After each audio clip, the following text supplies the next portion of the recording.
सुबह शाम हिंदुत्व की बात करने वाली शिवसेना लव जिहाद के खिलाफ कानून बनाए जाने के सवाल पर बुरी तरह से फंस गई है।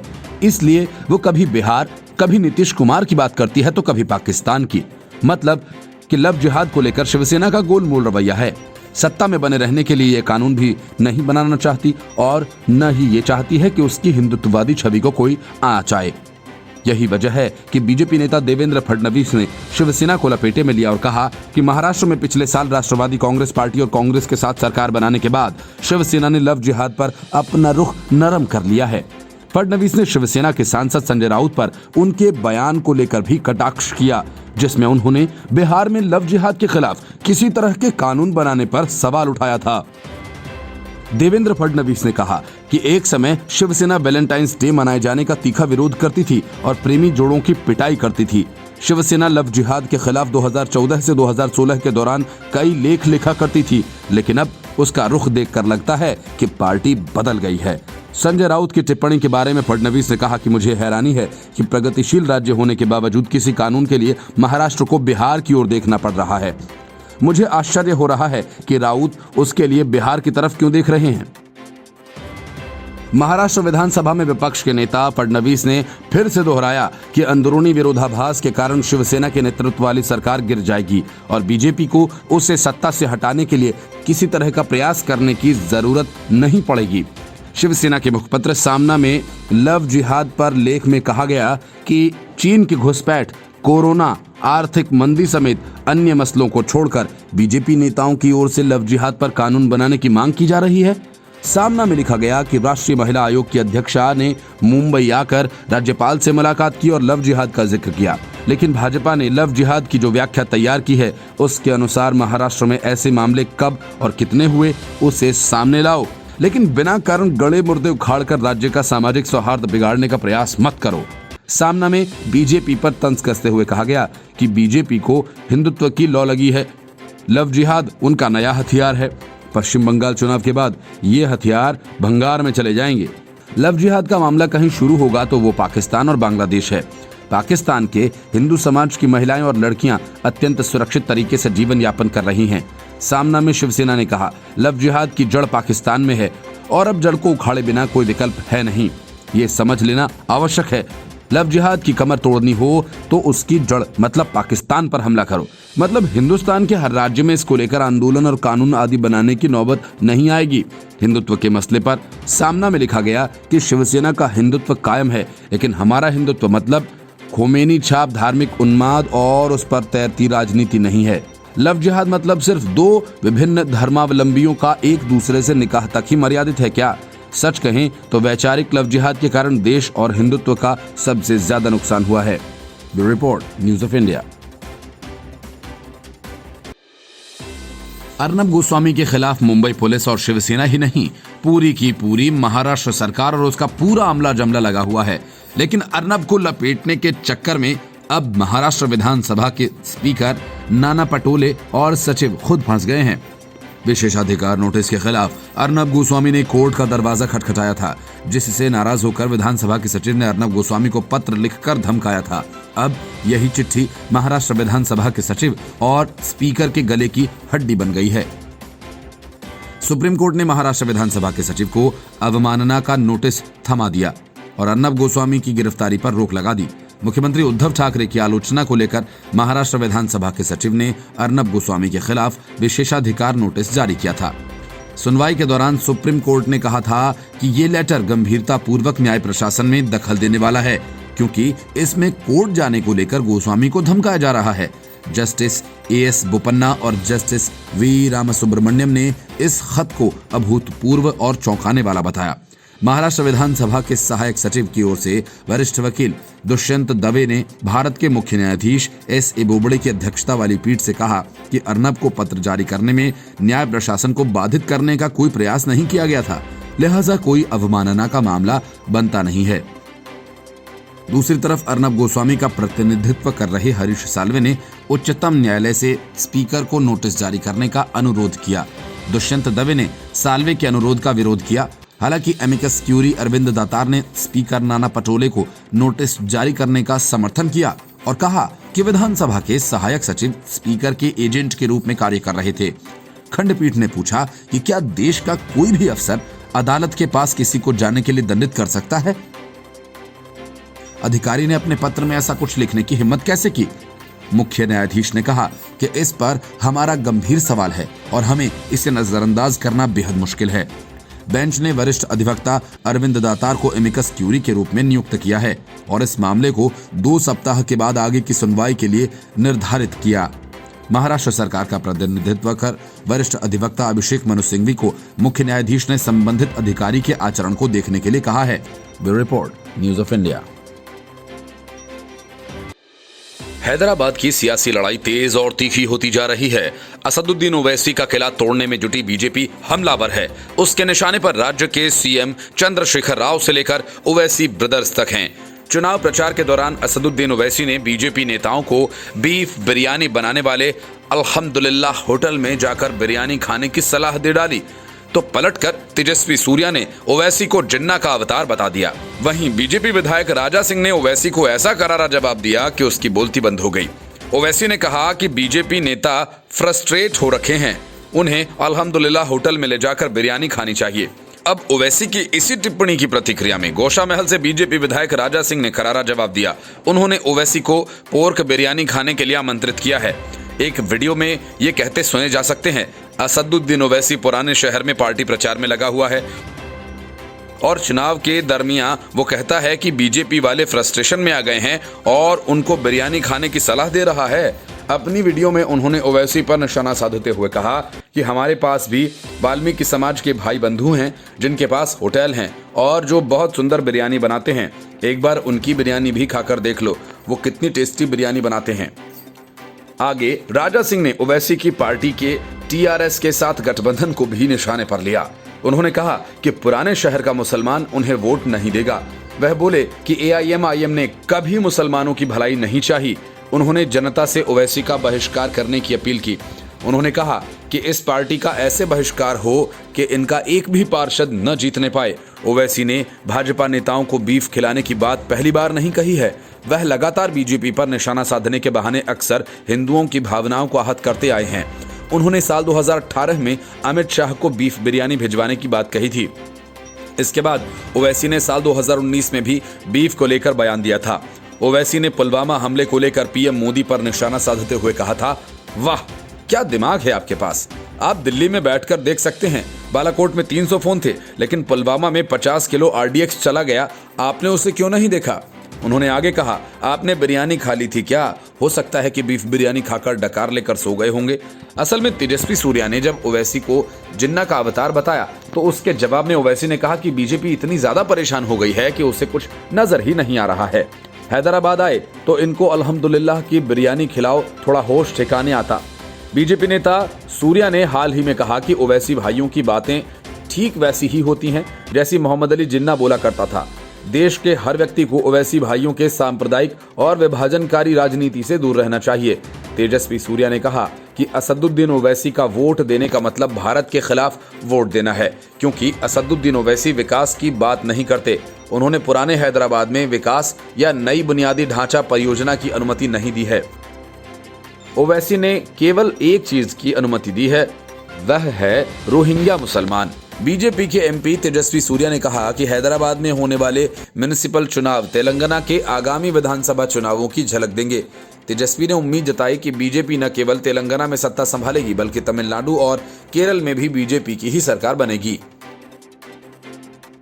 तेजस्वी बेंगलुरु दक्षिण से सांसद हैं। सूर्या ने हैदराबाद में कहा, हैदराबाद के स्थानीय निकाय के चुनाव तेलंगाना के विधानसभा चुनावों की भी दिशा तय कर देंगे। हम इसे जीतेंगे, हम तेलंगाना विधानसभा चुनाव भी जीतेंगे, हम तमिलनाडु भी जीतेंगे, हम केरल भी जीतेंगे, पूरा दक्षिण भारत भगवा हो जाएगा। सूर्या ने तेलंगाना के मुख्यमंत्री के चंद्रशेखर राव को भी निशाने पर लिया। उन्होंने कहा कि केसीआर हैदराबाद को इस्तांबुल बनाना चाहते हैं। उन्होंने कहा कि तुर्की के राष्ट्रपति भारत के खिलाफ बोलते हैं और केसीआर हैदराबाद को ही इस्तांबुल बनाना चाहते हैं। वह ओवैसी के साथ गठबंधन करके पाकिस्तान जैसे हालात हैदराबाद में पैदा करना चाहते हैं। Bureau report, news of India.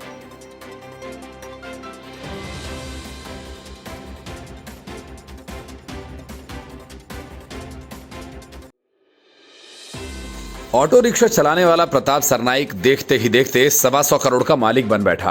पैसा आया तो सियासत शुरू कर दी। शिवसेना ने उसके लिए पलक पावड़े बिछाए और शिवसेना का विधायक और प्रवक्ता बन गया। लेकिन प्रताप के ठिकानों पर ईडी की छापेमारी के बाद उसकी पोल खुलने लगी है। ईडी की छापेमारी मनी लॉन्ड्रिंग के मामले में हुई। प्रताप सरनाइक पर आरोप है कि उसने टॉप्स ग्रुप के सहारे पैसे विदेश भेजे। छापे के बाद ईडी प्रताप सरनाइक के बेटे विहंग को अपने साथ उठाकर ले गई। जांच एजेंसी ने सरनाइक के साथ उसके दोनों बेटों विहंग और पूर्वेश के ठिकानों की भी तलाशी ली और टॉप्स ग्रुप के प्रोमोटर्स के ठिकानों पर भी छापेमारी की। टॉप्स ग्रुप सुरक्षा सेवा मुहैया करवाने वाली कंपनी है। प्राप्त जानकारी के मुताबिक कंपनी से जुड़े दस्तावेज की तलाश में ईडी ने ये छापेमारी की है। छापेमारी के लिए दिल्ली से ईडी के अधिकारियों की एक बड़ी टीम आई थी। सुरक्षा के लिए ईडी के अधिकारियों के साथ सीआरपीएफ के जवान थे। 10 ठिकानों पर करीब 5 घंटे तक तलाशी ली गई। आशंका है कि सरनाइक के टॉप्स ग्रुप के बीच आर्थिक लेन देन में गड़बड़ी हुई है। मुंबई से करीब ओवला माजीवाड़ा से तीसरी बार विधायक चुने गए प्रताप सरनाइक रिपब्लिक टीवी के editor in chief Arnab Goswami के खिलाफ विधानसभा में विशेषाधिकार हनन प्रस्ताव लाए थे और कंगना रनौत को लेकर भी काफी विवादित बयान दिया था। इसके अलावा अन्वय नाइक आत्महत्या मामले की भी दोबारा जांच की मांग उन्होंने की थी, जिसमें अर्नब को कुछ दिनों पहले गिरफ्तार किया गया था और उन्हें कुछ दिन जेल में रहना पड़ा था। बता दें कि प्रताप सरनाइक बिल्डर और विहांग ग्रुप ऑफ कंपनी के चेयरमैन हैं। शुरुआती दिनों में ऑटो रिक्शा चलाने वाले सरनाइक अब करीब 125 करोड़ रुपए की संपत्ति के मालिक हैं। टॉप्स ग्रुप के संस्थापक और अध्यक्ष राहुल नंदा के ठिकानों पर ईडी ने मंगलवार को छापेमारी की। नंदा और प्रताप सरनाइक की पुरानी दोस्ती है। टॉप्स ग्रुप द्वारा साल 2009 में यूके में किया गया निवेश और मॉरिशस में स्थित एक ट्रस्ट जांच एजेंसी के घेरे में है। ईडी को शक है कि प्रताप सरनाइक और उनके बेटे विहंग की कंपनी के जरिए टॉप्स ग्रुप में पैसा लगाया गया और पैसा अवैध रूप से विदेश भेजा गया है। हालांकि नंदा ने दावा किया कि दोनों पुराने दोस्त हैं, लेकिन सरनाइक और उनकी कंपनी के बीच कभी 1 रुपये का लेन देन नहीं हुआ है। नंदा ने मीडिया से बातचीत में कहा, उनकी कंपनी की ओर से किया गया निवेश नियम कानून के तहत किया गया है और उनके पास इससे जुड़े सारे दस्तावेज हैं। इसके अलावा मॉरिशस के ट्रस्ट में एक भी पैसा नहीं है। नंदा का आरोप है कि ये सब कंपनी के अधिकारियों रमेश अय्यर और अमर का किया धरा है। उन्होंने ईडी के मामले की शिकायत की है। अय्यर ने अपनी शिकायत में नंदा और उनके परिवार पर 173 करोड़ रुपए के हेरफेर का आरोप लगाया। नंदा ने भी अय्यर के खिलाफ पुलिस से शिकायत की। इसके अलावा ईडी को शक है कि नंदा ने अपने कर्मचारियों को वेतन और प्रोविडेंट फंड देने के नाम पर लॉकडाउन के दौरान बैंक से कर्ज के रूप में जो पैसे लिए उसे कर्मचारियों को न देकर चोरी छिपे विदेश भेज दिया। The report, news of India. Uddhav Thackeray और उनकी पार्टी शिवसेना को संकटों में घिरता देख शरद पवार अब एक्शन में आ गए। वजह सिर्फ प्रताप सरनाइक के ठिकानों पर ईडी की छापेमारी नहीं, बल्कि केंद्रीय मंत्री राव साहेब दानवे का दावा भी है, जिसमें उन्होंने कहा था कि विधान परिषद के चुनावों के बाद उद्धव सरकार गिर जाएगी। इसलिए शरद पवार ने मोर्चा संभाला और सबसे पहले प्रताप सरनाइक के ठिकानों पर ईडी की छापेमारी की निंदा की। शरद पवार ने कहा, विपक्ष के खिलाफ प्रवर्तन निदेशालय यानी ईडी का गलत इस्तेमाल किया जा रहा है। राज्य में बीजेपी को मिल रही असफलता के कारण ऐसी कार्रवाई की जा रही है। यदि आपकी सरकार केंद्र में नहीं है तो राज्य में सरकार चलाना मुश्किल है। ऐसे में शक्तियों को दुरुपयोग हतोत्साहित करने के लिए किया जाता है। ताजा मामला शिवसेना विधायक का है। ऑटो ड्राइवर से अरबपति नेता बने प्रताप सरनाइक के दफ्तर, घर समेत 10 ठिकानों पर ईडी ने छापेमारी की। ईडी की टीम प्रताप सरनाइक के बेटे विहांग सरनाइक को साथ ले गई। ये छापेमारी मनी लॉन्ड्रिंग केस से जुड़ी हुई है। महाराष्ट्र में टॉप्स ग्रुप प्रोमोटर्स के 10 से अधिक ठिकानों पर आय से अधिक संपत्ति के मामले में तलाशी ली जा रही है, जिसमें कुछ नेताओं के ठिकाने भी शामिल हैं। टॉप्स ग्रुप के प्रोमोटर राहुल नंदा प्रताप सरनाइक के पुराने दोस्त हैं। दोनों पर गलत तरीके से पैसे विदेश भेजने का आरोप है। लेकिन राहुल नंदा अब अपने कर्मचारियों पर आरोप लगा रहे हैं कि उन्होंने ही गलत तरीके से पैसा विदेश भेजा और ईडी से शिकायत भी कर दी। गौरतलब है कि महाराष्ट्र में उद्धव ठाकरे की अगुवाई वाली महाराष्ट्र महाविकास अघाड़ी सरकार को 1 साल पूरा होने जा रहा है। पिछले साल 28 नवंबर को शिवसेना ने अपनी धुर विरोधी कांग्रेस एनसीपी के साथ मिलकर राज्य में सरकार बनाई थी। ईडी की छापेमारी से ठीक एक दिन पहले केंद्रीय मंत्री राव साहेब दानवे ने दावा किया कि बीजेपी महाराष्ट्र में अगले 2-3 महीने में सरकार बना लेगी। उन्होंने कहा कि राज्य में सरकार कैसे बनेगी ये मैं आपको नहीं बताऊंगा, ये उन्हें बताऊंगा, वो भी सरकार स्थापित करने के बाद। इस पर एनसीपी सुप्रीमो ने कहा, राव साहेब दानवे लंबे वक्त तक सांसद रहे हैं, लेकिन मुझे उनके इस गुण के बारे में पता नहीं था। राजनीति में उन्हें कभी ज्योतिषी के रूप में जाना नहीं था। महाराष्ट्र में अगले 2-3 महीने में बीजेपी की सरकार बनेगी। शरद पवार ने ट्वीट किया और बीजेपी का नाम लिए बगैर कहा, महाविकास अघाड़ी सरकार को जनता से मिल रहे समर्थन से नेता विपक्ष नाराज हैं।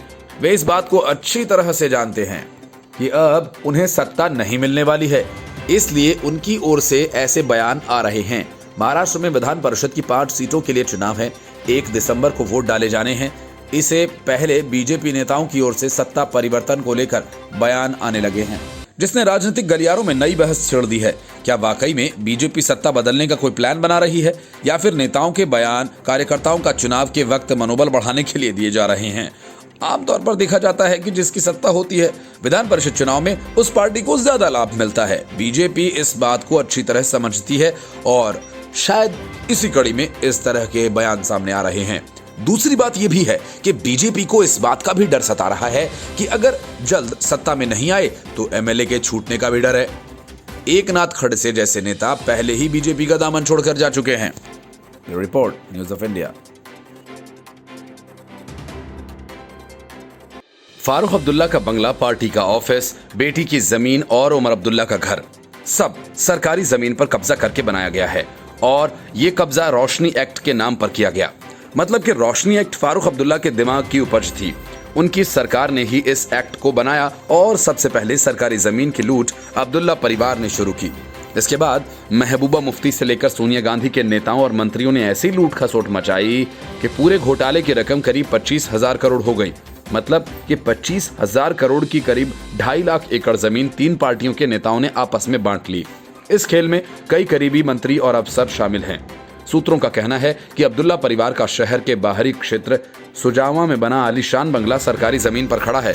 इतना ही नहीं, आरोप यह है कि उस वक्त जमीन रोशनी भूमि घोटाले की आड़ में कब्जाई गई थी, जिसकी रूपरेखा खुद फारूक सरकार ने ही खींची थी। आरोप यह भी लगा कि फारूक की बहन सुरेश ने भी रोशनी एक्ट के जरिए 3 कनाल और 12 मरले की जमीन अपने नाम करवाई थी और उसकी सरकारी कीमत भी आज तक सरकारी खजाने में जमा नहीं करवाई गई है, जो करीब 1 करोड़ रुपए के आसपास है। ये एक बड़ा आरोप है और इससे साफ है कि अब्दुल्ला परिवार ने भी अपने रिहाइश के लिए सरकारी जमीन पर कब्जा किया। अब्दुल्ला परिवार पर इस घोटाले में एक और बड़ा आरोप ये भी लगा कि नेशनल कॉन्फ्रेंस के जम्मू कश्मीर और श्रीनगर स्थित कार्यालय के मालिकाना हक भी रोशनी एक्ट की आड़ में ही फारूक के पास हैं। इस 25,000 करोड़ के घोटाले में फारूक का नाम आने से तो सियासी भूचाल के हालात हैं। फारूक बीजेपी के खिलाफ तमाम कश्मीरी दलों की अगुवाई गुपकार गठबंधन के जरिए कर रहे हैं। उसके बाद अब इतने गंभीर आरोपों की पकड़ में आए फारूक अब्दुल्ला की राजनीति नैतिकता कटघरे में आकर खड़ी हो गई है। बता दें कि साल 2001 में फारूक सरकार ने किसानों के हितों को साधने का दावा करते हुए इस एक्ट को लागू किया था। साल 1998 में फारूक अब्दुल्ला ने गांव सुजावा में खसरा नंबर 21 के तहत 3 कनाल जमीन खरीदी थी। उस समय फारूक सीएम थे। जमीन पर निर्माण कार्य शुरू हुआ तो फारूक पर यह आरोप लगा कि उन्होंने साथ ही सटी वन विभाग की 7 कनाल जमीन भी हड़प ली। सीएम होने के चलते किसी सरकारी एजेंसी की उस समय जमीन पर कब्जे को लेकर उसके खिलाफ खड़े होने की हिम्मत नहीं हुई। इसके बाद फारूक सरकार के ही कई मंत्रियों, अफसरों और व्यापारियों ने सरकारी जमीनों पर रोशनी एक्ट की आड़ में धड़ाधड़ कब्जा शुरू कर दिया। सरकारी आरोप यह है कि पूर्व मंत्री सईद अली आखून ने सुजावा में 1 कनाल जमीन डकार ली। इसी तरह पूर्व जज अली मोहम्मद के बेटे अशफाक अहमद मीर ने भी इतनी ही जमीन अपने नाम करवा ली। रोशनी भूमि घोटाला की जांच कर रही सीबीआई ने अब इस पूरे मामले में खुलासा करना शुरू कर दिया है। अब बड़े नाम बाहर आने लगे हैं जिन्होंने इस एक्ट का फायदा लेते हुए जमीनों को अपने या फिर अपने रिश्तेदारों के नाम करवा लिया। सबसे ऊपर नाम हसीब द्राबू का है। ये पीडीपी की सरकार में वित्त मंत्री रह चुके हैं। कश्मीर के नामी होटल व्यापारी मुश्ताक अहमद, पूर्व IAS अफसर मोहम्मद शफी पंडित ने भी अपनी पत्नी के नाम पर जमीन को लिया हुआ है। नेशनल कॉन्फ्रेंस के नेता सईद अखून, इसके अलावा पूर्व बैंक चेयरमैन MY खान, पूर्व गृह मंत्री सज्जाद किचलू, पूर्व मंत्री अब्दुल मजीद वानी और असलम गोनी शामिल हैं। Report, news of India. Saudi Arab के crown prince Mohammed bin Sultan और इजराइल के PM बेंजामिन नेतन्याहू के बीच हुई खुफिया मुलाकात की खबरों ने कई मुस्लिम देशों की नींद उड़ा दी है। खबर यह है कि 22 नवंबर को बेंजामिन नेतन्याहू और मोहम्मद बिन सुल्तान के बीच करीब 3 घंटे तक सऊदी अरब के न्यूम शहर में खुफिया मुलाकात हुई। बड़ी बात यह है कि अमेरिका के विदेश मंत्री माइक पोम्पियो भी इस मुलाकात में शामिल थे। माना जा रहा है कि खुफिया मुलाकात में दोनों देशों के बीच राजनयिक संबंध कायम करने के साथ साथ ईरान और तुर्की को लेकर भी बातचीत हुई। माना जा रहा है कि अगर सऊदी अरब और इजराइल के बीच कोई खिचड़ी पकती है तो इससे पाकिस्तान की मुश्किलें बढ़ जाएंगी। सऊदी अरब पाकिस्तान और तुर्की की दोस्ती से बेहद नाराज है। इजराइल और सऊदी अरब के रिश्ते अगर परवान चढ़ते हैं तो पाकिस्तान पूरी तरह से तुर्की की गोद में जा बैठेगा। ऐसा होता है तो आर्थिक बदहाली के दौर में फंसा पाकिस्तान सऊदी अरब से मिलने वाली सहायता से हाथ धो बैठेगा। इजराइल ने पिछले कुछ महीनों में पश्चिम एशिया के कई इस्लामिक देश इजराइल के साथ राजनयिक संबंध कायम कर चुका है। इसमें सूडान, संयुक्त अरब अमीरात और बहरीन शामिल है। पश्चिमी एशिया का ये नया गठजोड़ दरअसल एक तरफ तुर्की के खिलाफ है तो दूसरी तरफ ईरान के भी। तुर्की के राष्ट्रपति इन दिनों खुद को इस्लामी देशों का खलीफा बनाने में लगे हैं। पिछले कुछ समय से एक के बाद एक उन्होंने कई कदम उठाए जो कि तुर्की को इस्लामी कट्टरपंथी की तरफ ले जाने वाले हैं। उन्हें लगता है कि ऐसा करके इस्लामिक जनमानस सऊदी अरब की जगह तुर्की की ओर झुकने लगेगा। इसका ताज़ा तरीन उदाहरण फ्रांस के राष्ट्रपति मैक्रों के खिलाफ एर्दोआन के बयान हैं। इमरान खान के प्रधानमंत्री बनने के बाद पाकिस्तान तुर्की का एक तरह से पिछलग्गू बन गया है। सऊदी अरब और संयुक्त अरब अमीरात के पाकिस्तान से नाराज होने की सबसे बड़ी वजह यही है। नाराज सऊदी अरब को कुछ समय पहले उसने पाकिस्तान को दिए कर्जे के $2 अरब वापस देने के लिए कहा। इसके बाद संयुक्त अरब अमीरात ने भी ऐसा ही किया। इन दोनों देशों ने पाकिस्तान को कर्जे पर तेल देने की सुविधा भी वापस दे ली। यहाँ तक कि जब पाकिस्तान के सेना प्रमुख जनरल बाजवा उन्हें मनाने के लिए सऊदी अरब गए तो कोई 6 घंटे इंतजार कराने के बाद मोहम्मद बिन सुल्तान ने उनसे मुलाकात नहीं की। पिछले ही हफ्ते संयुक्त अरब अमीरात ने पाकिस्तान से आने वालों को कामकाज और पर्यटक वीजा देने पर भी रोक लगा दी है। इमरान खान की हरकतों ने उन्हें कहीं का नहीं छोड़ा है। भारत के विरोध के चक्कर में वे पश्चिमी एशिया के उन देशों से भी दूर होते जा रहे हैं जो इस्लामी देश होने के नाते परंपरागत तौर पर पाकिस्तान से बेहद करीब थे। इजराइल और सऊदी अरब के साथ आने के संकेत बिल्कुल स्पष्ट दिखाई दे रहे हैं। पहले से ही राजनीतिक और आर्थिक रूप से बदहाल पाकिस्तान इन नई परिस्थितियों के लिए तैयार नहीं है। अब उसके पास पूरी तरह से चीन का एक क्लाइंट स्टेट बन जाने के अलावा कोई चारा नहीं बचेगा। आने वाले समय में पाकिस्तान के लिए स्थिति बद से बदतर हो सकती है। Bureau report, news of India.